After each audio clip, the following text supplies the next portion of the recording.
G'day all, Explosive Action here with a pretty damn large update. I haven't done one in a little while, and I've just been stockpiling a lot of cheapies and bargains, second-hand stuff, pawn shop pickups, and some things from my new pretty cheap Region 1 retailer in the city. Only got the one VHS and a couple of Blu-rays. It's mainly DVDs this time. And I'll start off first with a small little package that Andrew Bellina sent me with an accompanying note. Hi Simon, how's it going mate? Thanks so much for offering me the movies. Now what I sent him was, and you would have seen in his update, an Evil Dead 2 and a Hellraiser Bloodline VHS, the Halloween Region 4 DVD, and a couple of DVD-Rs. And in return, I'll show you what I got and continue the letter.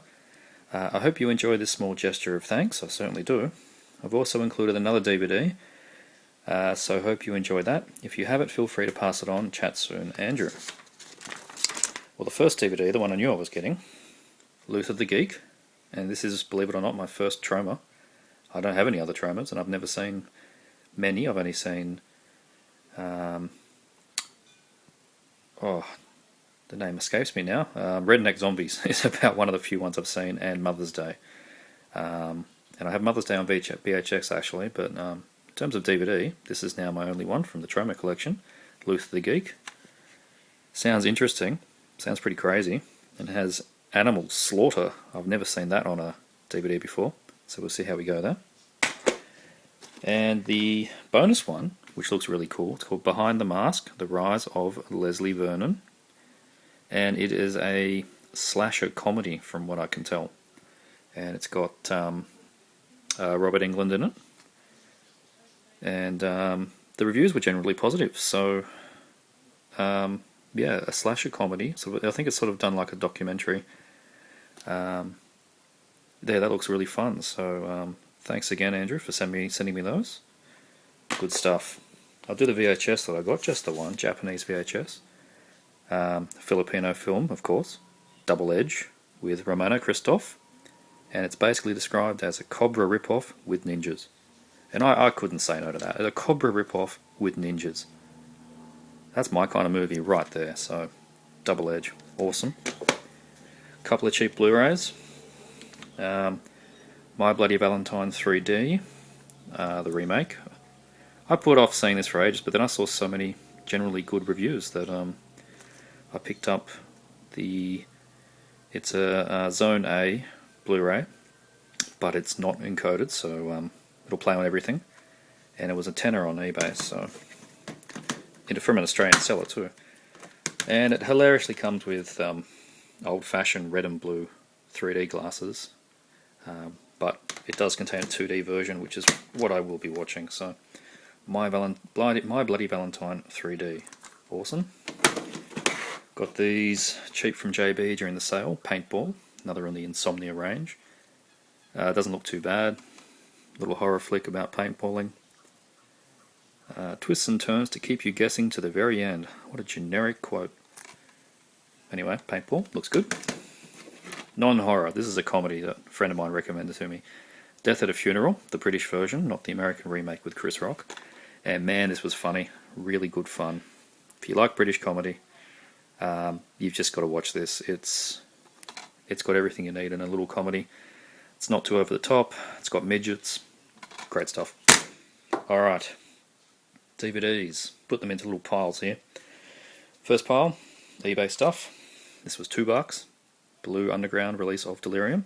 Giallo. Saw it years ago on a bootleg, but haven't watched the Blue Underground release, so there we go. Don't actually remember much about it. Oh, it contains both the uncut, uncensored international version and alternate American version. Well, that's interesting. Nice anamorphic widescreen print. Trying to see who's in it. Nobody that I recognise, actually. Anyway, that's good. Delirium. Another one. Looker. A Michael Christian film. This looks like a pretty interesting horror thriller thing. Was it? TV commercial actress so seductive she could sell you anything. but she's a computer-generated illusion. Dun, dun, dun. Anyway, Looker. Looks pretty good. Ah, get it? Looks pretty good. Ah, shit. Revenge of the Ninja, which is Sho Kosugi. This was really good fun. 80s canon movie. Does everything that a canon movie does. Like gunfights, martial arts, on tops of buildings, crazy old mafia, drug bosses, car chases, everything you want. Unfortunately, a pan and scan transfer, and I understand that the UK just got an anamorphic widescreen transfer, so I will probably upgrade at some point. It's also got the original poster art, this doesn't, but this was $1.25, so no complaints. A piece of shit, Legion of the Dead. This was $2 or something. It is a Olaf Ittenbach film. I don't think it's meant to be as gory as some of his pure gore movies, but as it says, watch if you enjoyed From Dusk Till Dawn, and it says that because it's split into two parts, this movie, and the second part is, yeah, we can see how very dusk to dawn it is down there. So yeah, vampires, gore, terrible IMDb rating, can't argue with that. So that's the eBay stuff. Here's the JB pile. This one just sort of screamed out to me from the shelves because it was $4.99, less 20%, so $4 brand new. The jacket, Adrian Brody, Keira Knightley, that put me off. But then I read the IMDb review while I was in the shop, and it's got a good review, and it looks kind of interesting. It's got a bit of play with time. About a, what is it? Amnesia-stricken Gulf War veteran. The treatments thrust him back from 2007 to 1993. There you go. Interesting. The jacket. This is meant to be pretty good. Unearthed. Another on the Insomnia range. The Wrath of 900 Years is about to awake. Dun dun dun. Yeah, some, you know, creature underground thing. $8 in the end, I think. Unearthed. Wanted to see this for ages. The Devil's Tomb with Cuba Gooding Jr. and Ron Perlman. Oh yeah, and Henry Rollins. Oh man, does he ever not look like that? Awesome. So it's a horror action thing. That's a big gun. But I think they archaeologists or something, and they find the devil in a tomb. Awesome. Should be alright. Devil's Tomb. And another Cuba Gooding, one of the newer action thrillers of his, Ticking Clock, with Neil McDonough. Don't know who that is. Blah blah. Crime journalist specialising in brutal murders. Da da da. Sounds right. Tradition of Silence of the Lambs and 7. Could be okay. That was $9 after discount. And finally, really happy to get this edition. The Fly 2-disc Australian set. Out of print, but I found it in the JB. And it was $9.95. Less discount, so $8. Very happy to get that. I would like to get the sequel in the same design. I quite like this cover. A lot of people don't. I think it's kind of cool.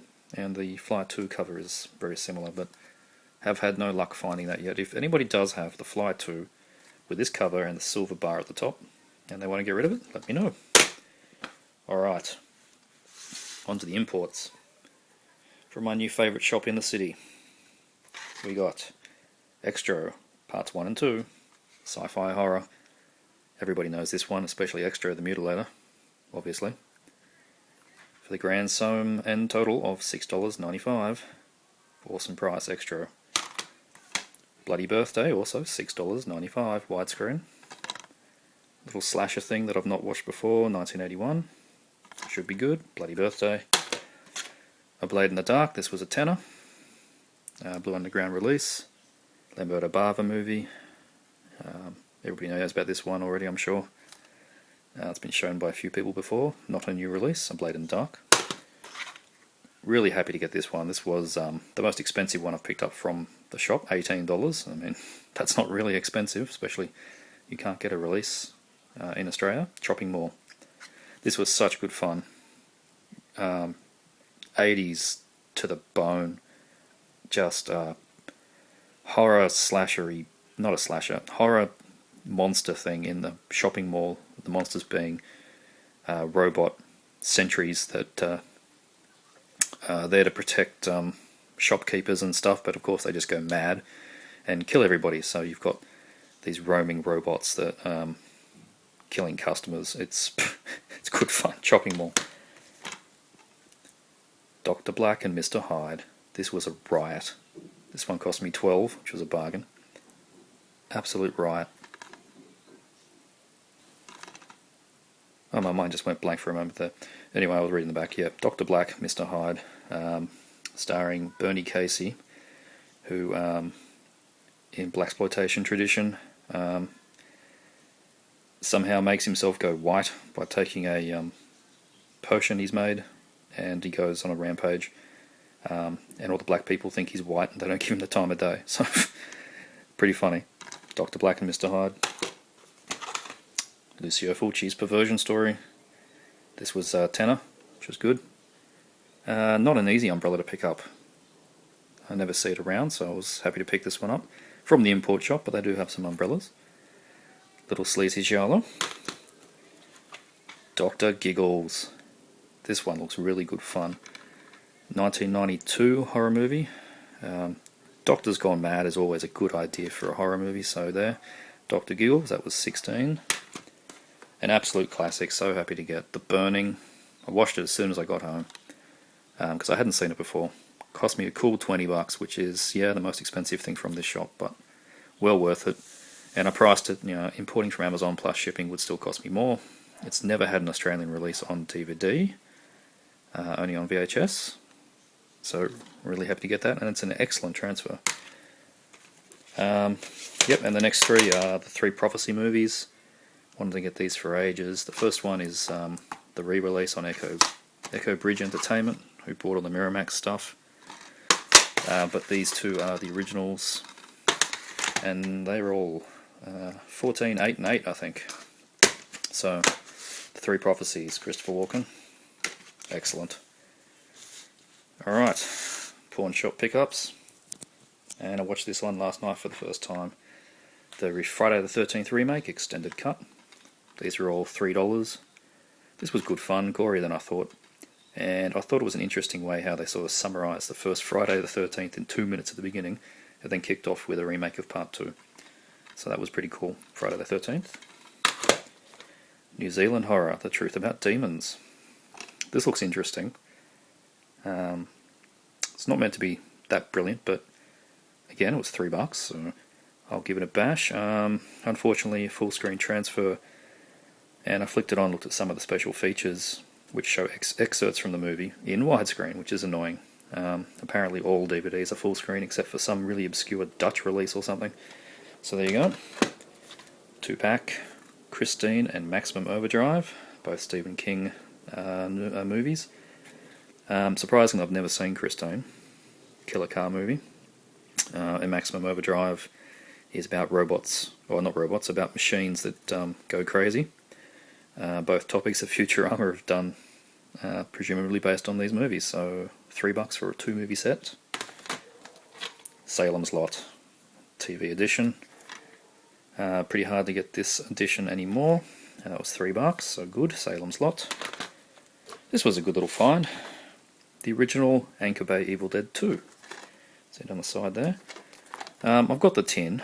This isn't even anamorphic, this is just letterbox, but you can see it there. This is the 1998 edition. No, there it is down the bottom. 1998, so pretty early. And it's been reissued 100 times since then, but yeah, Region 1. It's still got a little card in there. It's in very good condition. So, yeah, just something nice to put on the shelf. Evil Dead 2, original Anchor Bay.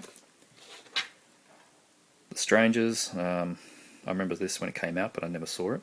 Unseen footage. Don't know how much unseen footage there can be. It's only an 84-minute movie. But yeah, anything with Lip Styler in it I'll watch. And Kickboxer 3. It's the only one I needed from the series. I've got 1, 2, 4, and 5. Needed to get 3. It's meant to be the worst of the lot, but hey, $3. Kickboxer 3, Art of War. And finally, these are all new releases, but sort of from bargain places. Mother of Tears, as I've mentioned in one of the 30 Days of Horror Challenge movies, I think. No, actually no, it was the Carry the Zero 1980s competition entry. Yeah, picked it up for a tenner from one of those temporary stands they put in shopping centres. And yeah, I thought about it much of it now as I did when I first watched it. It's got some good points, but it's mainly pretty average. Mother of Tears. A fiver from Dick Smith, Congo. I expect nothing from this movie. Came out same time as and written by the same person as Jurassic Park. I only got it because Bruce Campbell has a small role. Congo. Yep, Beavis and Butthead to America. This was a fiver from Dick Smith. Whatever, I liked it when it came out. See if it's still funny. Probably not. I am over the moon to get this. Mission of Justice, Jeff Wincott. A brand new Australian release just came out. The retail is $2. Another on the RAM Payless label. It's only just starting to filter into the shops like Golo and Dick Smith's. I was very happy to find it. It's taken me a while to find one. Yeah, Jeff Wincott action movie. And I think we've got the best cover. The UK, the American covers of red and black things look pretty bad. That's the original poster art. $2. Deadly Heroes, Michael Paré. I don't know too much about it, but it's another Michael Paré action movie, so $2. Lance Henriksen, The Invitation. Little thriller. An evening gathering, an orgy of secrets. Orgy. And the poisonous purposes of a recluse eccentric. What? Anyway, The Invitation. That was $2. Jesus, that's a blurb. I'm not going to read that. I like a bit of Lance. He does anything that they give him money for, but Invitation. Michael Dudikoff, The Silencer. Another $2 action flick. It's Dudikoff, so it's always got a bit of value to it. The Silencer. And last, and probably least, Schwarzenegger's last action hero. Not one of his best. It started when he was doing his comedy crossovers. It's okay, but it was $5 brand new, so fuck it. Last action hero. And that is my update in a nutshell. And can't imagine there'll be one this big for a short while. Got to recuperate some funds, but it's tax time. Maybe if I get a decent refund, I'll do another giant pickup. Alright guys, thanks for watching, and see you all next time.